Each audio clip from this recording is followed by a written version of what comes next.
yung mga kasama, punta natin si Bunsoy. Aga tayo ito. Ayan. Nagbas na pala si Bunsoy. May trabaho kasi ito ngayon guys eh. Maagang maaga siya gumising. So yung gagawin sana namin kung wala siyang trabaho, ayusin namin yung bubong niya. Lagyan namin ng Volcasil para hindi na tutulo. Morning, Soy! Mata lang mo? Naligo ka na de? Ligo ako. Sa'yo na kayong mata?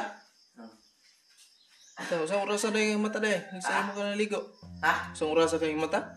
5. 5? Ligo kag sa'yo. Trabaho ka karon? Sa'yo mo trabaho? Kalablocks. Kaloblocks mo? Pila ka buhok yung kaloblocks mo? Agras, nilog. Ay, Pakyaw? 50 mo na sa ako na. Ha? 50. 150. Kapila mo ka sako?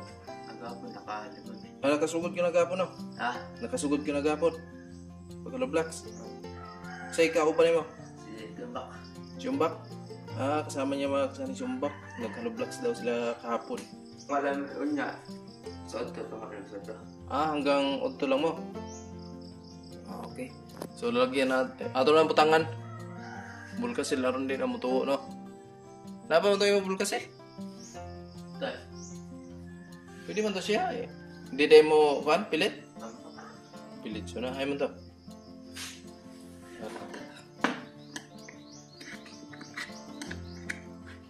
Yan po yung lagay namin sa butas. Sa... Niya. Baka ako na, Soy.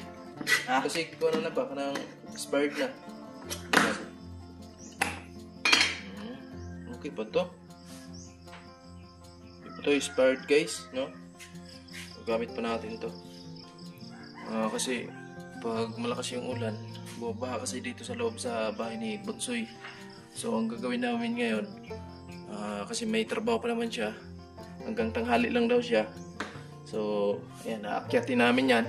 Matakot kasi ako mag-akyat dyan guys, baka mamaya yung kahoy wala na, bulok na. Tapos baka mabali, no? Mahulog tayo dito. Minaw so, hindi pa man gabok ang kahoy.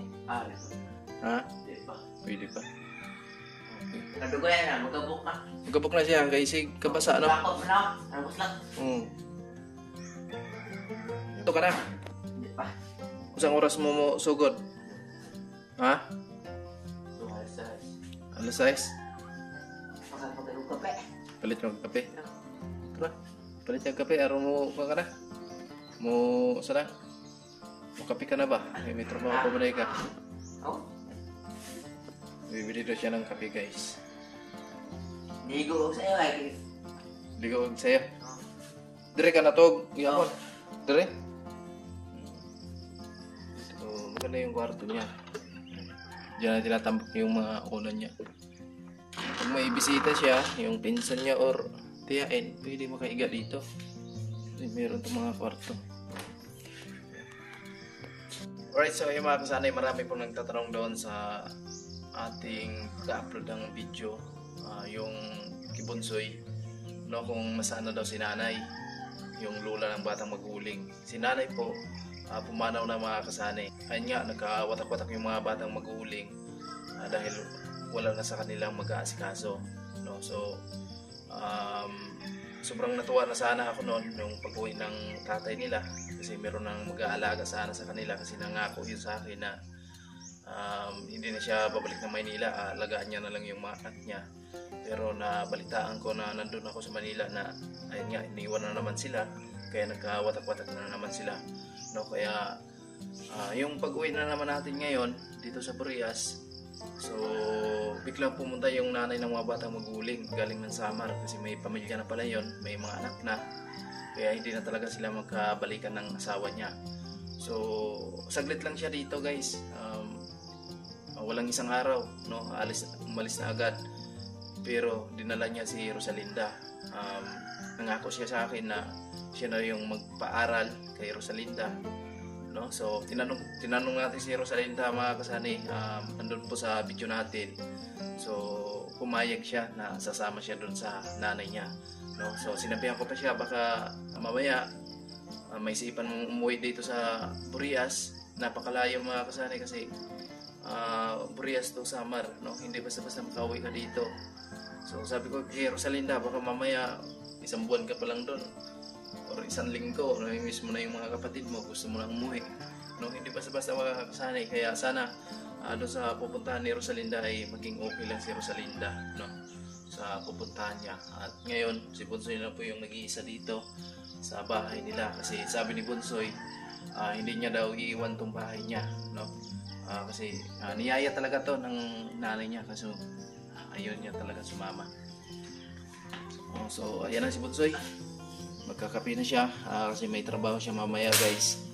Ayan, 3 tinapay tapos kape, mainit tubig ka. Ayan, may thermos naman pala siya. Kaso lang dito guys, medyo madilim talaga kasi wala siyang ilaw. Yung ginagamit niya na ilaw dito ay is kung lang, tawag nito sa amin ay sirilya or parol sa Bisaya. Iwan ko sa Tagalog kung anong tawag niya. Ayan guys, pina si Bunsoy magang maaga. So maaga rin tayo pumunta dito kasi may trabaho siya. So hanggang mamayang tanghali lang naman siya makakasani at ayusin namin yung bubong niya, lalagyan namin ng bulkasilyan kahit pa paano. So pag umulan hindi masyadong tumulo kasi ayan masama naman yung panahon natin ngayon, parang uulan na naman ng maaga. Pag umulan Soy, pag mag-uwan may trabaho mo. Pag umuwan nga to ba? Umuwan. May trabaho. Wala pala siya trabaho pag umulan guys kasi naka-low block sila eh. Kapitan na lang. Di ba na ako kape? Tagal pa mag-ginit dito Ha? Ay tagal mag-ginit. Ginit niya ikaw. Kasi walang kasama si Bunsoy mga kasani. Naawa talaga ako siya sa kanya dito. Gusto ko ilibangin si Bunsoy. Gusto ko i-update lagi siya dito. Sana maging matino lang si Bunsoy dito sa bahay niya. Malinis at hindi palaging iwanan masyado. Pag tuwing gabi dito lang siya muna. Dadalang ko lang ng tulong ko ng mga kasama niya. Anong gusto mong i-uban rin Soy? Ha? Kung sa'yo gusto nyo i-uban rin Patang chicks. Gusto nyo mo itong chicks? Mga sama na si Ordega? Nanay balay, no? Makasaulo ba tayo eh? May pagkina na mga asawa ngayon, makasaulo sa palay na ni Kalakaw. Oo. Ngawan? May asawa? Maganda daw may asawa magkasali kasi siya na lang yung nag-iisa. Si Troy, kuha na lang to mo. Haron na kay kauban ni Ray. Magkauban ka. Ha? Hindi naman si Troy, nadre ka lang Troy, kaya wala mo kung kuy kauban. Ako rin nagpusa dre.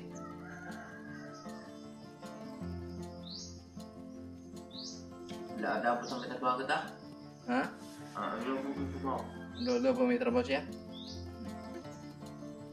Ano siya trabaho to? Gagawin ko nga pras. Ato sa iyang ayaan. Mangupras na si Bunso, si Troy? Gabay pumunta si Troy. Si Troy makakasani nandun sa tiyain niya, nandun sa Makahoy. So pinapauwi ni Bunsoy, kaso lang ayaw daw umuwi dito. Kasi nagtatrabaho daw dun sa tiyain niya, nagkukupra, no? Napakabata pa ni Troy, nagkukupras na siya. No? So sana uwi dito si Troy para may kasama si Bunsoy. Kasi si Bunsoy po ay nagtatrabaho. No, wala siyang kasama pag tuwing gabi, natutulog siya dito. So ang ginagawa ko lang nga sa kanya mga kasani ay minsan pupunta ako dito. So ayan, kape lang muna sa Bunsoy. Kape ka lang Soy, huwag kay mamahaw. Ha? Hindi ka mamahaw. Mamahaw mo na to? Ay, libre mo ito, mamahaw. Merienda, libre. Libre po.